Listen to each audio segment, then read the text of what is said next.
अगर वो हमला करना चाहे या वो ये ज़्यादा प्रोवोकेटिव है, इंडिया बताना चाह रहा है अमेरिका को भी, सऊदी अरेबिया को भी कि आपने पाकिस्तान के साथ डिफेंस पैक्ट किया है, हम फिर भी बहुत रेलेवेंट प्लेयर हैं, हम फिर भी एग्रेशन, हम फिर भी हिला सकते हैं पूरे एरिया को।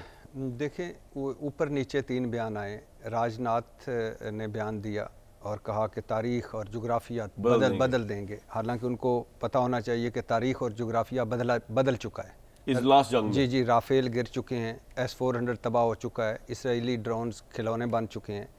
ट्रंप साहब समेत पूरी दुनिया पाकिस्तान के साथ हैं, तारीफ़ें कर रहे हैं। पाकिस्तान खित्ते में लीड कर रहा है। पाकिस्तान बैक वक्त अमेरिका और चीन के करीब है, बैक वक्त रूस और सऊदी अरब के करीब है, सऊदी अरब का दिवाही पार्टनर है।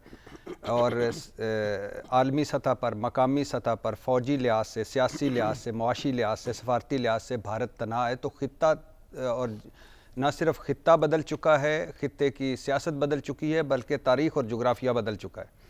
भारतीय आर्मी चीफ़ के लिए उन्होंने जो आखिरी जुमला बोला, मेरा भी उनके लिए ये जुमला है, ऑल द बेस्ट। ज़रूर आएँ, एक अटैम्प्ट करें, एक और अटैम्प्ट करेंगे नहीं, लेकिन आप कहते हैं आप समझते नहीं करेंगे? मुझे नहीं लगता कि करेंगे, लेकिन कर लें, कोई बात नहीं।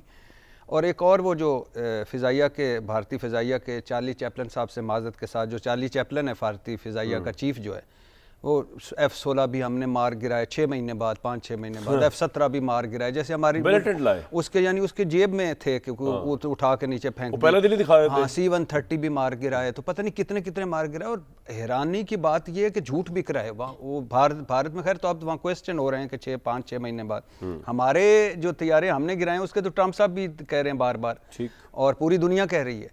और वो जो खैर से चार्ली चैपलन है वो भी कह रहा है, लेकिन ये झूठे लोग हैं, मुनाफिक लोग हैं। इन अभी जैसे अरशद साहब कह रहे थे कि हमने अभिनंदन को पकड़ा, चपेड़े मारी, जहाज़ तबाह किया, चाय पिलाई, वापस किया, उन्होंने सबसे बड़ा अवार्ड दे दिया। तो इतना झूठ बोलते हैं।